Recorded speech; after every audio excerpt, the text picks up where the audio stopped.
জীবন চলে যেতে পারে, আমার ভাতিজাকে পৃথিবীর মানচিত্রে কাউরে আঘাত করতে দেব না। সুবহানাল্লাহ। দেখেন, মুসলমান হয় নাই কিন্তু নবীজির ভালোবাসা কি, আমরা মুসলমানরা এতটুকু ভালোবাসতে পারি না। আমরা নবীজির উম্মত হয়ে এতটুকু এক কণায় 100 ভাগের 1 ভাগ ভালোবাসতে পারি না। আমরা আবু তালিব যতটুকু ভালোবাসি, হযরতে আবু তালিব বলেন, আব্বাজান এই ওসিয়াত আপনার করতে হবে না, আমি আপনাকে কথা দিলাম আপনার ইন্তিকালের পরে আমার ভাতিজার জন্য যদি গোটা জীবন আমাকে কষ্ট করতে হয়, আমি আবু তালিব তামাম দুনিয়া ভর কষ্ট করতে রাজি আছি, কিন্তু আমার ভাতিজাকে 1 সেকেন্ডের জন্য আমি আবু তালিব কখনো নারাজ করতে পারবো না। সুবহানাল্লাহ বলে। আমার ভাইরা, আমার বাবাজিরা, আজকের এই একটা মাহফিল, বছরে একদিন মাহফিল হচ্ছে, আমরা নবীর উম্মত হয়ে কি আল্লাহর নবীর জন্য আমরা 1 ঘন্টা সময় কষ্ট করতে পারবো না? জোরে বলেন। আবু তালিব যদি গোটা জীবন ভর কষ্ট করতে পারে, আমরা 1 ঘন্টার মধ্যে সব কিছু শেষ করে আখিরি মোনাজাত করে দিব।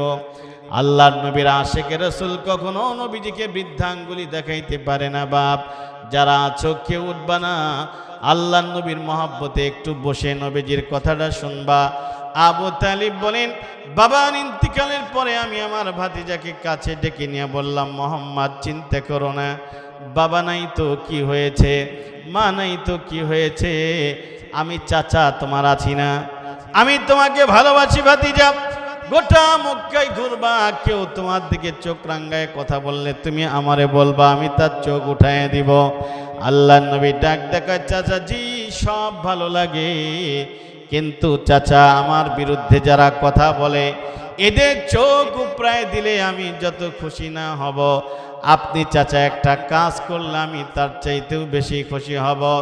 আবু তালিব ডাক দেখায়, ভাতিজারে কি করলে তুমি বেশি খুশি হবা, কারণ আমি তো তোমার এই খুশি রাখতে চাই। আল্লাহর নবী কয়, চাচা গো,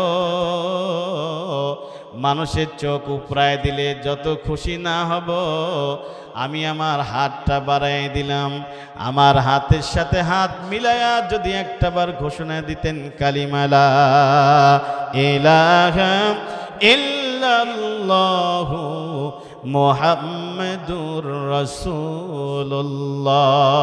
সাল্লাল্লাহু, চাচা আমি তার চাইতে বেশি খুশি হতাম আপনি আমার হাতে হাত দিয়ে কালিমা পড়ে মুসলমান হবেন, কারণ আপনি আমাকে এত ভালোবাসেন। ময়দানে মাশরে জান্নাত আছে, জাহান্নাম আছে, আপনি চাচা জাহান্নামের আগুনে জ্বলবেন আর আমি ভিআইপি জান্নাতে যাব। চাচা আমি কিয়ামতের কঠিন ময়দানে অনেক কষ্ট লাগবে, চাচা গো একটা বার কালিমা ঘোষণা দিলে আমি নবীজি আপনার ডান হাতের কচা ধরে আল্লাহর জান্নাতে পৌঁছায় দিব। আবু তালিব বললেন, ভাতিজা সব মানতে পারি, কিন্তু কালিমা পড়লে আমি ধর্মের মুখে চমকালি লাগানো হয়ে যাবে। ভাতিজারে ভালোবাসার কমতি নাই, কিন্তু কালিমা পড়ব না। আল্লাহর নবীর মনটা বড্ড খারাপ হয়ে গেল। বিশ্ব নবী বুঝতে পারলেন, স্টেট কাট কথা বললেন, চাচা তিনি আর কালিমা পড়বেন না বলে বড্ড মন খারাপ হয়ে গেল নবীজির। সেদিনও নবীজির ছিলেন এই রজব মাস। আল্লাহর রাসূল বড্ড মন খারাপ হতে শুরু লাগলো। বিশ্বনবী 1 দিন 2 দিন চাচার সাথে আর কোনো সাক্ষাৎ হলো না। ইতিমধ্যেই নবীজির কানে খবর দিয়ে দিলেন, মোহাম্মদ তোমার ভালোবাসার চাচা, যিনি সবচেয়ে বেশি ভালোবাসে, বাবার আদর দেয়, মায়ের আদর দেয়, ওই চাচার 3 দিন পর্যন্ত কোনো খবর শুনেছ? আল্লাহর নবী বলে, না, চাচার সাথে 3 দিন হলো সাক্ষাৎ নাই। ডাক দেয় বলে, মোহাম্মদ রে, ওই চাচা ঘরের ভিতরে 3টা দিন হলো জ্বরে আক্রান্ত অবস্থায় শুয়ে আছে। চাচা ঘর থেকে উঠতে পারে না, বসতে পারে না, হাঁটতে পারে না। আল্লাহর নবী চোখের পানি ছাড়তে ছাড়তে চাচাকে দেখতে গেলেন। গিয়া ঘরের ভিতরে গিয়া দেখলেন চাচা যান ঘরের মধ্যে শুয়ে আছেন। আল্লাহর নবী সুন্দর চেহারার দিকে চাচা তাকানো মাত্রই মুচকি হেসে দিলেন আর ডাকলেন, আয় ভাতিজা মুহাম্মদ, আয় আমার কাছে আয়। আল্লাহর নবী কাছে গিয়া বসলেন। বিশ্ব নবী তার হাতটা চাচার মাথার উপরে রাখার সাথে সাথে আবু তালিব ডাক দে, কয় ভাতিজা রে, যেই মাথার যন্ত্রণায় আমার চোখের পানি পড়তেছিল, তোমার হাত মোবারক আমার মাথায় লাগার সাথে সাথে আমার গোটা মাথা ব্যথা ভালো হয়ে গেল। আল্লাহু আকবার বলেন। আল্লাহর নবী হাত উঠিয়ে নিলেন। আবু তালিব আবার বলে, ভাতিজা হাত উঠেইছ, আবার ব্যথা শুরু হয়ে গেছে। নবী আবার হাত রাখেন, মাথা ব্যথা ভালো হয়ে যায়। নবীজি হাত কিছুক্ষণ লম্বা সময় রাখলেন, চাচার চেহারার দিকে তাকালেন, চাচাও তাকায় আছে। দুইজনের চোখে চোখ পড়ে গেল, চাচাও কাঁদতেছেন, ভাতিজাও কাঁদতেছেন। আবু তালিব বিশ্বনবীকে বুকের সাথে চাপ দিয়ে জড়ায় ধরে বলে, ভাতিজারে এত ভালোবাসি, এটা ভাষায় প্রকাশ করা যায় না। ভাতিজা, তোমার এত সুন্দর চেহারা যত বারবার তাকায় দেখি, দিলের মধ্যে এত শান্তি লাগে, আমি তোমারে বুঝাইতে পারবো না। কত দেশ সফর করলাম, কত রাষ্ট্র সফর করেছি, পৃথিবীর কত মানুষ দেখলাম, তোর মতো সৌন্দর্য মানুষ আর চেহারা খুঁজে পাই নাই। ভাতিজারে সত্যি কসম করে বলি, বাইতুল্লাহর মালিকের কসম, আসমানের মালিক বাইতুল্লাহর মালিক তোরে যত সুন্দর করে বানাইছে, তামাম দুনিয়ার ভিতরে এত সুন্দর মানুষ আমার নজরে আর পড়ে নাই। আল্লাহু আকবার। এত সুন্দর মানুষই তো নাই, পরিবেশ কেমনে? আল্লাহর নবী বললেন, চাচা বুকের সাথে বুক লাগাইয়া দিলেন, আমার গালের সাথে গাল লাগাইয়া দিলেন। ও চাচা, এমন করে কোনোদিন লাগান নাই। আবু তালিব ডাক দেখায়, ভাতিজারে তোর সিনার সাথে যখন সিনাটা লাগাইয়া দিলাম, এত ভালো লাগতেছে রে ভাতিজা, আমার আর দুঃখ নাই, আমার আর কষ্ট নাই। ভাতিজা তোরে বলে গেলাম, দুনিয়ায় যতদিন আমি বাঁচতাম তোরে আদর আর সোহাগ দিয়ে রাখতাম, কিন্তু ভাতিজা আমার মন বলতেছে আমি আর বাঁচবো না। কিছুক্ষণের মধ্যে আমি দুনিয়া ত্যাগ করে হয়তো বা চলে যাইতেছি। আমি কার হাতে তোমাকে উঠে দিব, লোকটা আমি তালাশ করতেছিলাম রে ভাতিজা। আল্লাহর নবী চোখের পানি ছেড়ে দিয়ে খান দেয়ার কয়, চাচা গো, তুমি যদি দুনিয়া থেকে চলে যাও, বলো না আমারে কে দেখে রাখবে, কে আমার খোঁজ নেবে, কে আমার খবর নেবে? কারণ আমার মা নাই, আমার আব্বা নাই, আমার একটা ভাই নাই, আমার একটা বোন নাই। তোমার ইন্তেকাল হয়ে গেলে মক্কা নগরীতে আর দেখার মতো আমার কোনো লোক নাই চাচা। আল্লাহ নবী কাঁদতেছেন, চাচাও কাঁদতেছেন।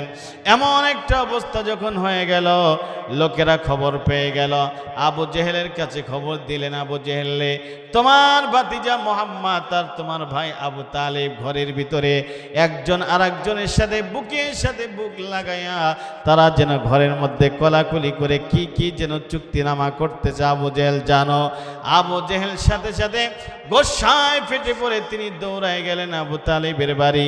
গিয়ে দেখেন আবু তালিবের বুকের সাথে আল্লাহ নবী বিশ্ব নবীর বুকটা লাগানো আছে। হাত ধরাধরি করে দুইজনে কানে কানে কথা বলতেছিলেন। আল্লাহ নবী তখন কানে কানে বলতেছিলেন, চাচা গো, কালিমা পুরাটা লা ইলাহা ইল্লাল্লাহ মুহাম্মাদুর রাসূলুল্লাহ পড়ার দরকার নাই, কানটা গায়ে দিলাম, চুপ করে আস্তে করে খালি বলবেন লা ইলাহা ইল্লাল্লাহ। এতটুকুন শব্দ বলে যান, পৃথিবীর কোনো মানুষ জানার দরকার নাই। আমি শুধু এতটুকুন বাক্য শুনবো, আর কিয়ামতের দিন আমি নবীজি আপনার জান্নাতের জামিনদার হয়ে যাব। চাচা বলেন, না ভাতিজা, আমি পড়তে চাই না। এমন কথা বলতে বলতে আবু জেহেল এসে দেখে দুইজনের এমন একটা মাখামাখি অবস্থা। আবু জেহেল সামনে দাঁড়াইয়া বিশ্ব নবীর ডানার মধ্যে হাতটা চেপে ধরে এমন জোরে একটা টান দিয়ে আবু তালিবের কাছ থেকে আলাদা করতে চাইলে, আবু তালেব তখন ডাক দেখায়, আবু জেহেল আমার সামনে আমার ভাতিজার ডানার ভিতরে জোরে যে হেসে টান দিলা, এতটুকুন টানের আঘাত আমি আবু তালিব বরদাস্ত করতে পারি না রে আবু তালেব। আবু জেহেল সাবধান করে দিলাম, আমার ভাতিজাদের ভিতরে তোর হাতটা দিয়া হাত দিয়ে চেপে ধরবি না, ছেড়ে দে। আমার ভাতিজার সাথে আমার কথা হচ্ছে, তুই আমার থেকে আলাদা করবি না। আবু জেহেল ডাক দেখায়, আবু তালেব রে, জীবন ভর নেতাগিরি করেছো, মক্কা নগরীর ভিতরে আজকে তোমার ভাতিজার হাতে হাত দিয়ে কালিমা পড়ে মুসলমান হয়ে গেলে, বাপ দাদা ধর্মের মুখে গোটা জীবন চমকালি লাগায় যাবা, এটা হতে পারে না। আবু জেহেল রে, আবু জেহেল চিন্তা করো না, আমি যত যা করি না কেন, আমি আমার ভাতিজার কাছে কালিমা পড়ে মুসলমান হব না, এটা ওয়াদা দিলাম। কিন্তু তোমার একটা ওয়াদা, তুমি আমার একটা ওয়াদা দাও, আমি ইন্তিকালের পরে আমার ভাতিজারে দুনিয়ার ভিতরে কেউ যদি কোনোদিন আঘাত করে আমি বেশি খুশি হব আপনি আমার কাছে কালিমা পড়লে। আবু তালেব তারপরেও কালিমা পড়ে নাই। নবীজির ভালোবাসার কোনো রকম কমতি ছিল না। আল্লাহর নবী তখন আবু তালেবের গোটা দেহের মধ্যে বিশ্ব নবীর হাত মোবারক লাগাই দিয়েছিলেন, তথাপি কালিমা পড়ে নাই। কিছুক্ষণের মধ্যেই আবু তালিব দুনিয়ার জমিন থেকে ইন্তিকাল হয়ে গেল। আল্লাহর নবী ছোট্ট বাচ্চা যেমন করে কান্না করে চাচার লাশ দেখে, বিশ্ব নবী ফুপিয়ে ফুপিয়ে কান্না শুরু করেছেন। কান্না করতে করতে নবীজি ঘর থেকে বের হয়ে গেল। আম্মাজান খাদিজাতুল কুবরা তখন আছেন।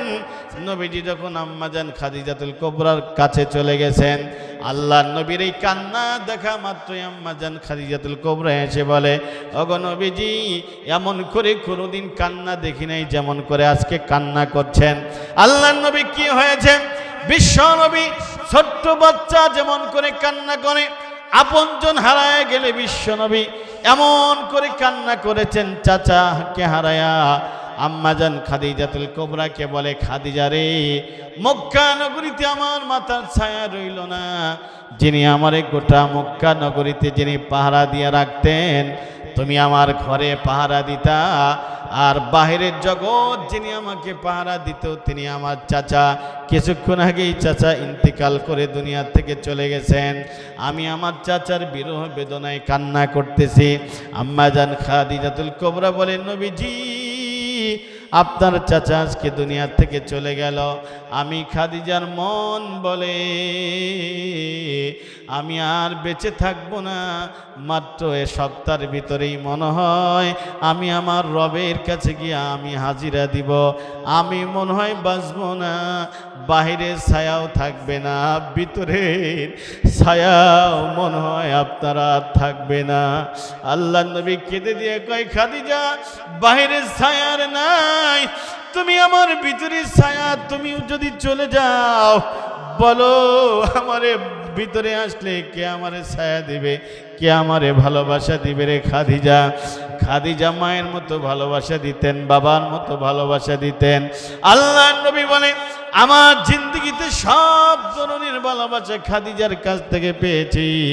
এমনকি আল্লাহ নবী একদিন ওযু করতে গেলে খাদিজাতুল কুবরাকে বলেছিলেন, খাদিজা, এক বদনা ওযুর পানি আর মিসওয়াক রেডি করো।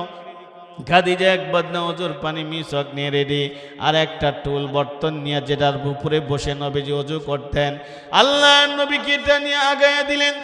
এই ওযু করবার জন্য টুলটা এখানে রাখলেন। আল্লাহ নবী এখানে বসলেন। খাদিজাতুল কুবরার পিছনে দাঁড়ায় আছেন। একটা পায়ের বৃদ্ধাঙ্গুলিটা টুলের পায়ের নিচে পড়ে গেছে। নবীজি এখানে বসে পড়েছেন। সানুলকি আলাইকা কওলান সাকিলা। আল্লাহর নবীর ওহী ভিত্তিক শরীরের এত ওজন, ৭০ জন যুবকের এক শক্তি এক জায়গায় করলে ৭০ জন যুবকের চাইতেও আল্লাহর নবীর এক দেহের ভিতরে তার চাইতেও বেশি শক্তি ছিল। আল্লাহু আকবার বলেন। আল্লাহর নবী যখন বসছেন, বসার ওজনের কারণে খাদিজাতুল কুবরার বৃদ্ধা আঙ্গুলিটা ফেটে চৌচির হয়ে রক্তগুলা ফেঙ্কি দিয়া ওযুর পানির সাথে গড়ে গড়ে যাইতেছে। আল্লাহর নবী ওযু করতেছিলেন, আর বিশ্বনবীর সামনে পানির দিকে তাকায় দেখে গোটা ওযুর পানিটা লাল লাল হয়ে যাচ্ছে, পুরা পানিটা রক্তর মতো দেখা যায়। আল্লাহর নবী বলে, খাদিজা রে, গোটা পানি রক্তর মতো কেন, এটা লাল দেখা যায় কেন?